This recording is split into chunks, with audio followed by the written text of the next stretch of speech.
Bonjour Rebecca. Bonjour. Merci de nous offrir ces petits instants d'échange sur un thème qu'on va un petit peu aborder, qui est un thème, je pense, qui t'est cher, qui est celui de l'interdépendance.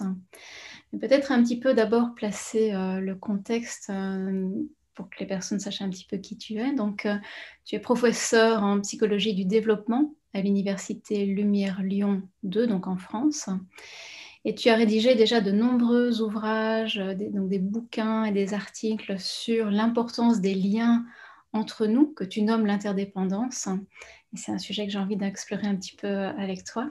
Et puis aussi au sujet de la gratitude, tu as aussi écrit des articles et des bouquins sur la psychologie positive, la pleine conscience, les effets sur la santé.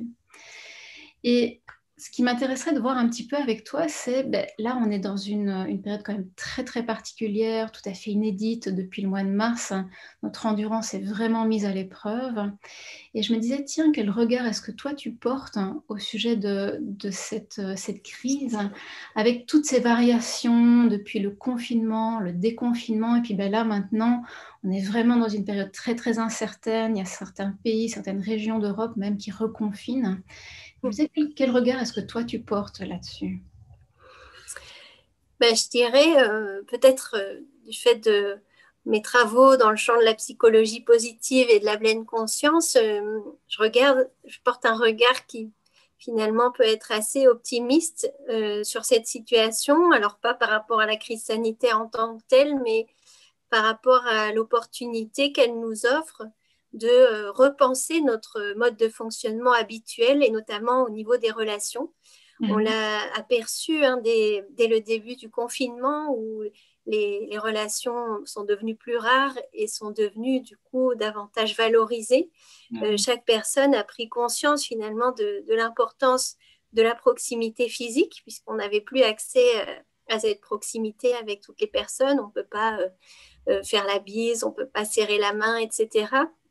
Et aussi prendre conscience simplement de l'importance de toute relation humaine, puisque finalement, par exemple, pour ceux qui avaient la chance d'aller faire les courses ou de rencontrer le facteur ou un voisin, cette relation prenait toute son importance, c'est-à-dire qu'on avait l'occasion de rencontrer un humain et de la chance qu'on avait finalement de pouvoir interagir avec d'autres personnes. Et donc des métiers aussi qui d'habitude passent inaperçus ont été davantage valorisés grâce à cette prise en compte de l'humain derrière la profession.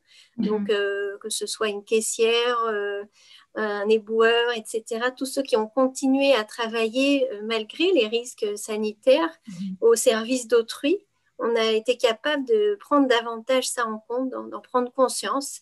Et ça s'est manifesté en France, peut-être en Belgique aussi, mais par les remerciements au personnel soignant le soir à 20h où les personnes sont allées applaudir à la fenêtre pour remercier pour ce service rendu. Donc j'ai l'impression que c'était vraiment une opportunité pour prendre conscience de toutes ces personnes qui œuvrent au bien-être de tous, au bien-être de chacun et qui font des choses qui finalement passent souvent inaperçues. Et donc, moi, effectivement, je travaille beaucoup sur la gratitude, non pas simplement parce que c'est une émotion agréable, mais parce que c'est une émotion qui permet le lien social, qui augmente le sentiment de lien social d'une part, mais aussi qui augmente les comportements altruistes, les comportements d'entraide, de coopération. Et oui, ce que tu dis, ça résonne vraiment aussi avec mon expérience personnelle. J'étais frappée pendant toute la période de confinement de ce sentiment accru que j'avais de considération pour les personnes. Tu sais, alors comme beaucoup de personnes, tout d'un coup, Internet devenait comme essentiel pour rester en lien, pour aussi pouvoir travailler. J'ai passé pas mal de temps avec des techniciens au téléphone. Et j'étais, comme beaucoup de personnes, je pense, mais j'étais très touchée de m'entendre dire et d'entendre aussi les personnes me dire à la fin des discussions qu'on pouvait avoir, prenez bien soin de vous.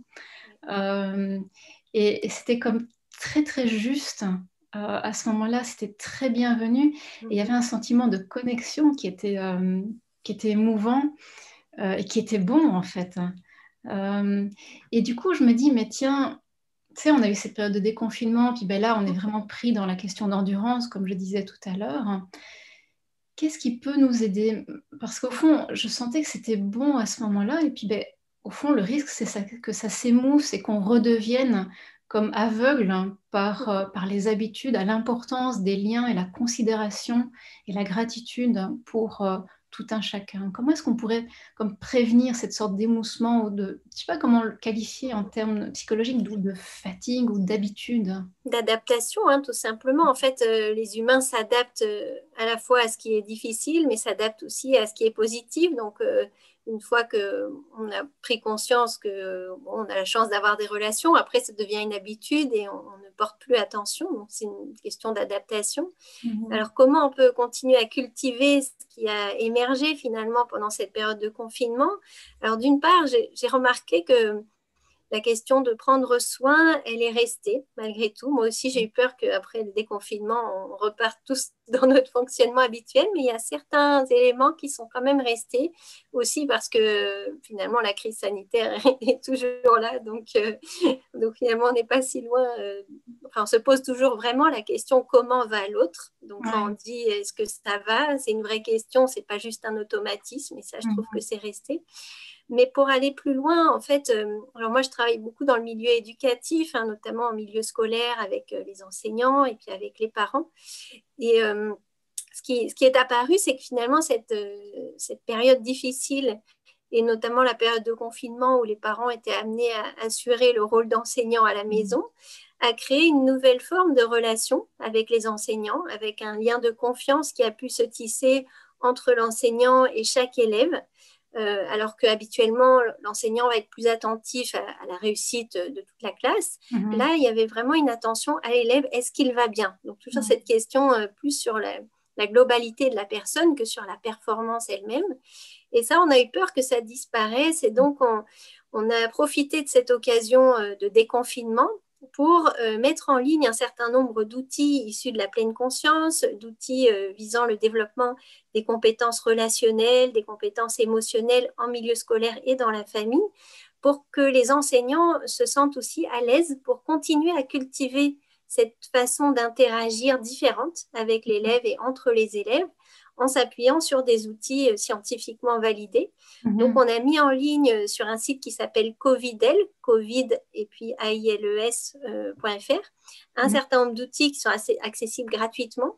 Et il y a eu plus de 15 000 téléchargements de la part des enseignants. Donc, il y a un véritable engouement pour faire différemment finalement avec la classe et avec les parents, pour Mhm. créer ce lien de confiance, ce climat dans lequel on considère que c'est important de prendre soin des autres et pas seulement d'apprendre des choses purement scolaires. Mhm. Donc je pense que voilà, pour moi en tout cas, c'est vraiment une manière de continuer à cultiver ces relations, c'est d'utiliser des outils, de les intégrer dans son quotidien, Mhm. quel que soit le contexte, au travail, à l'école, en famille, pour garder cette attention au climat et pas seulement à l'action.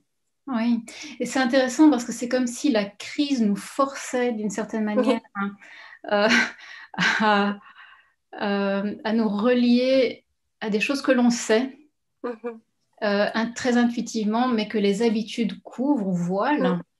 Et du coup, pour nous aider à comme contrecarrer l'effet des habitudes, alors le travail là que tu fais, c'est magnifique parce que tu mets à disposition des outils qui peuvent nous aider euh, à cultiver au fond ce qui est révélé dans la période de crise. Ouais. Exactement, parce qu'en fait, les enseignants, au fond d'eux, et les parents aussi, évidemment, ils souhaitent le meilleur pour chaque enfant, Mhm. mais pris dans les habitudes, finalement, ça passe au second plan. On ne se rend pas compte de l'importance de la relation. Et donc là, c'est vraiment ce rappel quotidien de se dire, en fait, c'est pas une perte de temps si on commence la classe en prenant un quart d'heure, 20 minutes Mhm. pour cultiver ces relations. Mhm. Alors du coup, ça m'amène à la question suivante, Rebecca. Dans cette société où on est vraiment dans une société de performance, de vitesse, hein, où les choses vont vite, où on est Mhm. sollicité de multiples manières, comment est-ce qu'on peut prendre soin, prendre soin de nous, prendre soin des autres, prendre soin de notre lien. Et puis,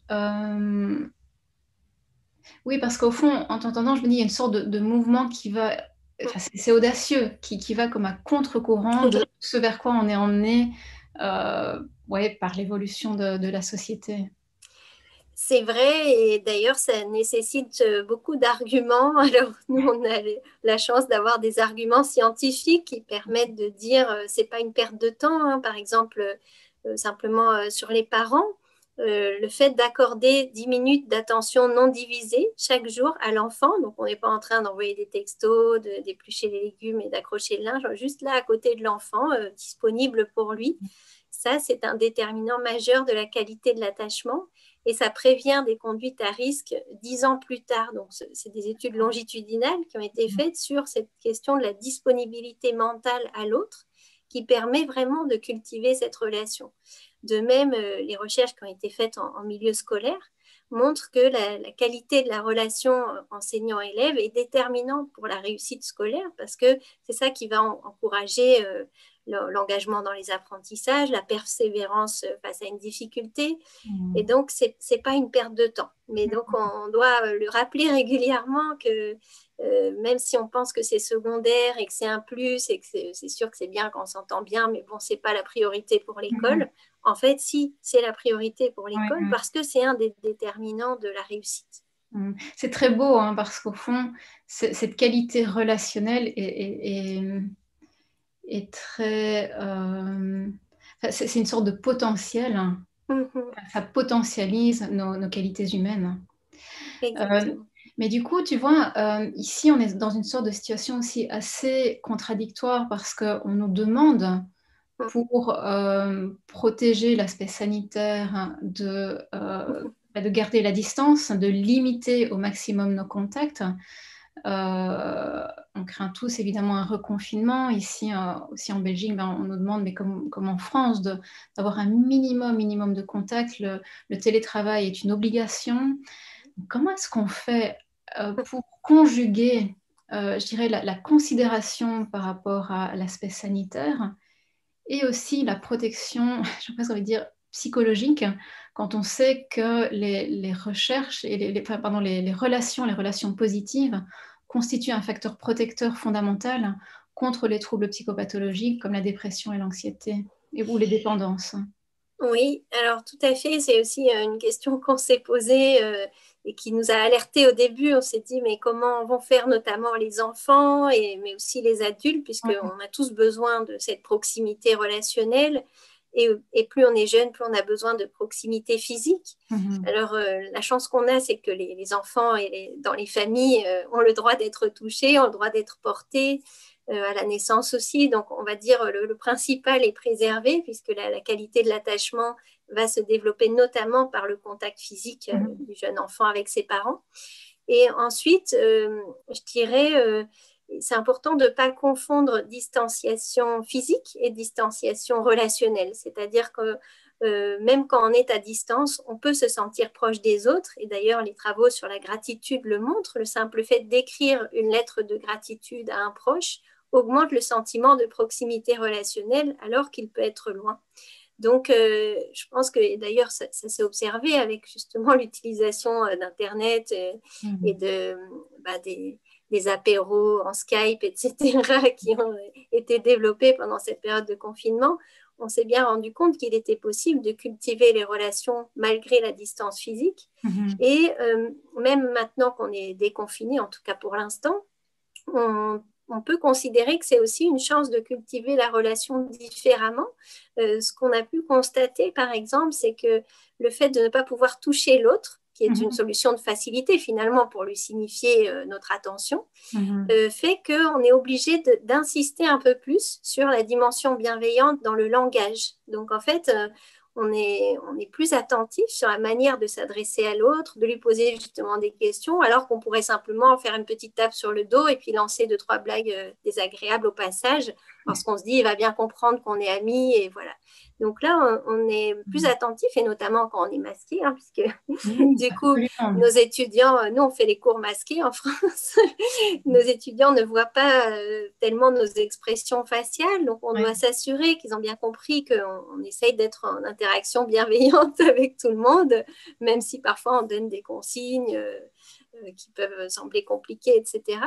Et ce qu'on a constaté aussi, c'est que même chez les jeunes enfants, donc à l'école, j'étais allée poser des questions à la sortie de l'école sur les enfants, les jeunes enfants, comment ils le vivent d'avoir des professeurs masqués. Ouais.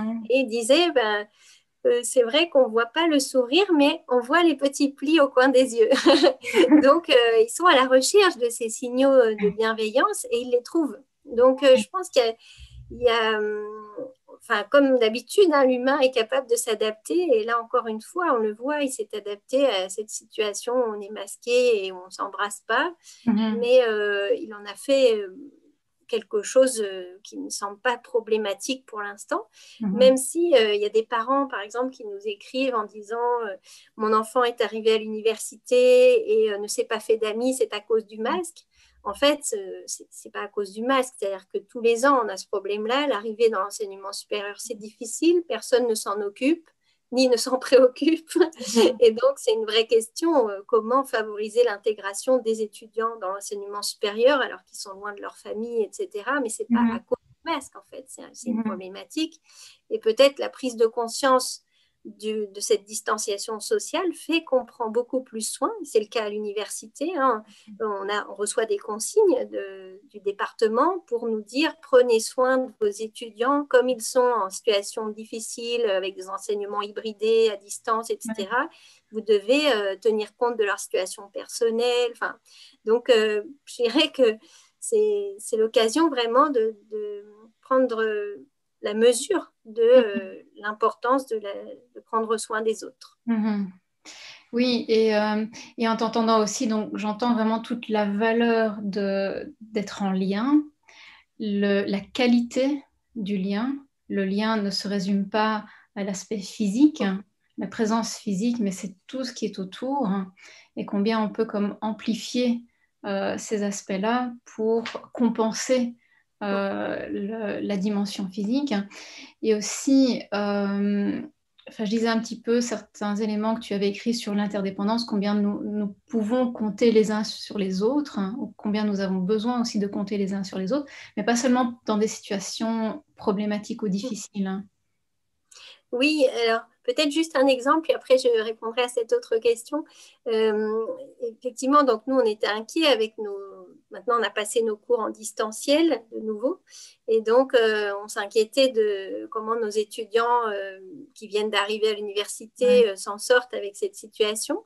Et j'ai reçu un mail de gratitude d'une des étudiantes qui disait Madame, je vous remercie parce que vous essayez toujours de trouver une solution à nos problèmes techniques, parce qu'on en est un peu là pour l'instant, et on se sent soutenu. Mm. Donc, ça veut dire que voilà, vraiment, même si on les voit plus, du coup, on peut pas vraiment les soutenir en étant proche d'eux. Mhm. La façon dont on va porter attention aux besoins de chacun est Mhm. suffisante, même à distance. Mhm. Effectivement, comme tu le disais dans les travaux sur la psychologie positive, ce qui a été montré, c'est que ce qui est important, c'est pas seulement de prendre soin de l'autre quand il va mal, mais aussi, et ici on voit de manière préventive, avant que les étudiants n'aillent mal, le fait de porter attention à ce qu'ils apprécient, peut-être des bonnes nouvelles qu'ils ont eues. C'est une manière de cultiver la relation et de faire fructifier ces moments positifs, puisqu'en fait, lorsqu'il nous arrive quelque chose de positif, le simple fait de le partager avec l'autre va amplifier ce phénomène et nous permet de le savourer et de l'engranger davantage en mémoire. Donc, Mhm. c'est aussi notre rôle dans le fait de cultiver les relations, de cultiver ces moments positifs de chacun où on va pouvoir faire fructifier finalement cette situation. Mhm. Hmm. C'est bon d'entendre tout ce que tu nous partages ici. C'est comme si, en t'entendant, c'est comme si ça ouvrait tout un champ d'exploration et de valorisation de choses qui sont déjà là, alors même qu'on est privé de toute une série d'éléments, qu'il peut y avoir une sensation de privation, de déconnexion ou d'isolement. Peut-être pour terminer, Rebecca, si tu avais une proposition que nous puissions toutes et tous mettre à l'œuvre pour nous aider à traverser ces moments difficiles. Je pense que ce qui est le plus utile dans ces périodes difficiles, mais même dans toutes les situations, mais particulièrement dans les périodes difficiles, ce qui va se produire, c'est que ça va générer plus d'anxiété, plus d'affects difficiles, et donc ça va augmenter ce qu'on appelle le biais de négativité. C'est une tendance naturelle chez l'humain et qui est adaptatif, de percevoir davantage ce qui est menaçant, ce qui dysfonctionne, ce qui est problématique, pour pouvoir s'adapter et survivre. Mais à force, plus on a d'affects difficiles, plus on identifie ces aspects menaçants et dérangeants, et moins on voit le reste. Donc, la proposition que je voudrais faire dans cette période en particulier, c'est de nous aider à prendre en compte l'ensemble des situations, c'est-à-dire ne pas nous laisser embarquer finalement toujours par ce biais de négativité qui peut amener dans cette impasse où on ne voit plus que ça, mais de continuer à travailler sur l'élargissement du champ attentionnel qui est permis notamment par les pratiques de pleine conscience, qui nous aident vraiment à percevoir tout ce qui est là, à la fois ce qui est difficile, mais aussi les autres aspects du quotidien. Et les pratiques de psychologie positive ont aussi cet objectif. Je pense notamment aux pratiques autour de la gratitude. Bien sûr, il y a cet effet sur le sentiment de lien social qui est généré immédiatement quand on pratique la gratitude. Par exemple, le journal de gratitude, on propose aux personnes de noter jusqu'à 5 choses qui se sont passées au cours de la journée pour lesquelles elles éprouvent la gratitude. Eh bien, ça a un effet dans l'immédiat d'apaisement, de réduction du stress, ça facilite l'endormissement lorsqu'on le fait le soir, mais surtout, ça a un effet sur la suite, c'est-à-dire que ça diminue en tout cas, ça rééquilibre les biais attentionnels, ça augmente un peu plus le biais positif où on perçoit les éléments agréables et satisfaisants du quotidien qui est passé inaperçu. Donc, il ne s'agit pas de s'inventer une nouvelle réalité, c'est des choses qui existent, qui sont bien là, mais auxquelles on s'est habitué en raison de l'adaptation hédonique, on s'habitue aux choses positives. Et donc, ce journal nous aide à revoir des choses qu'on ne voyait plus et donc à diminuer ce biais de négativité. Donc voilà, j'encourage vraiment surtout si on sent qu'on est vraiment pris dans ce biais de négativité et qu'on se demande bien ce qu'on peut faire de son existence, ça vaut le coup de faire un peu plus de pratiques de pleine conscience et de pratiques de gratitude. Oui, et il me semble aussi que la saison s'y prête aussi avec, en tout cas actuellement, le festival de couleurs que nous offre la nature. Ça peut être vraiment source de beaucoup de réjouissance. Tout à fait. Comme chaque saison, d'ailleurs. Absolument, tout à fait. Un très, très grand merci, Rebecca, pour merci à toi. toute cette exploration ensemble. Merci d'avoir offert généreusement tout le fruit, au fond, de tes recherches et de tes domaines d'intérêt. Et juste là, maintenant, mais je ressens de la gratitude. À bientôt, Rebecca. Merci beaucoup. À bientôt.